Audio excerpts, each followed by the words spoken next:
Did Hollywood just quietly erase one of its most iconic actresses?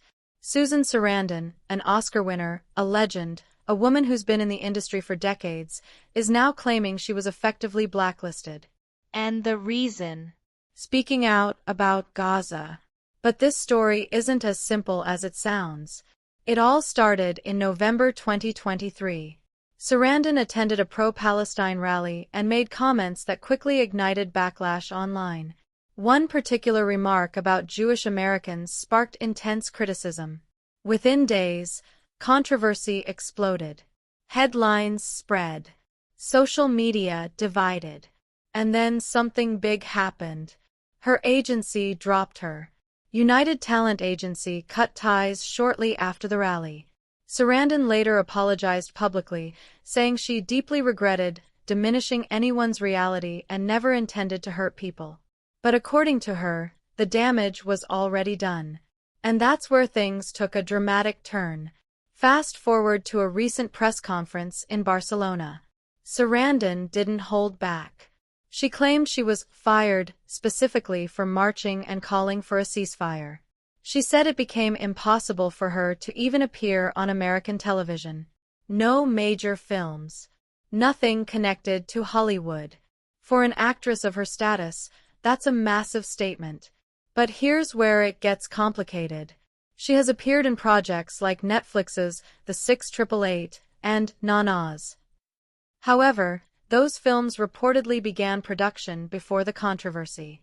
So technically, they weren't new offers.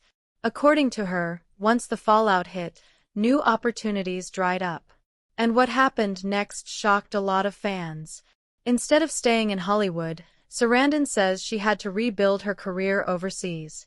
She found representation in England and Italy. She performed in a play at London's Old Vic.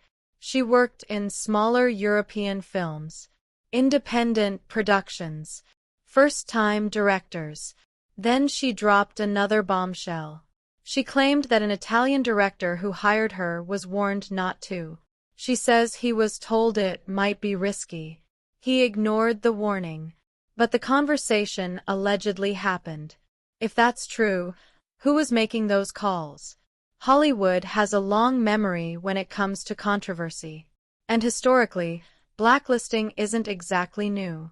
During the McCarthy era, actors were shut out for political beliefs. Careers disappeared overnight. Today, things are more subtle. No official lists. No public bans. Just silence. Calls not returned.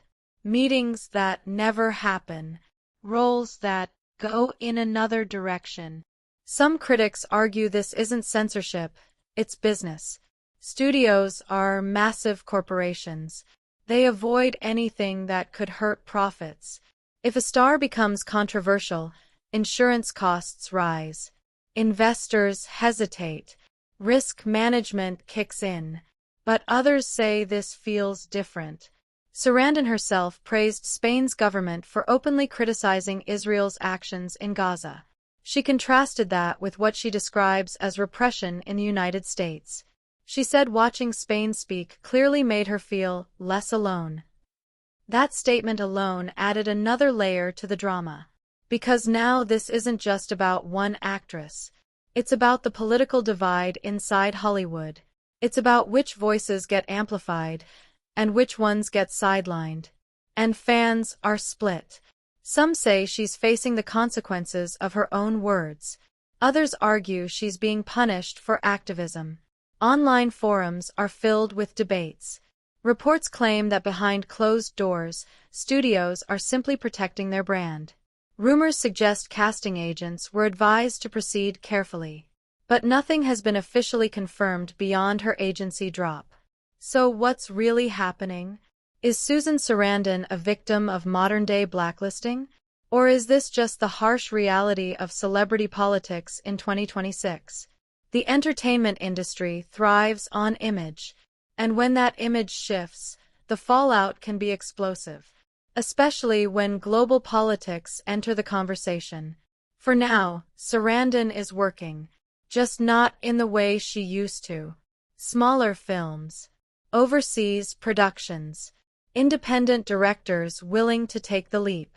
But the bigger question remains. If an Oscar-winning actress with decades of influence can be sidelined this quickly, what does that say about Hollywood today? Is it evolving or quietly drawing new lines in the sand? Because whether you agree with her or not, one thing is undeniable. The industry noticed, and it reacted. Now the real question is, was that reaction fair? What do you think? Is this censorship, cancel culture, or simply business as usual in Hollywood? Let me know in the comments below. And don't forget to subscribe, because in Hollywood, the real stories are often the ones happening behind the scenes.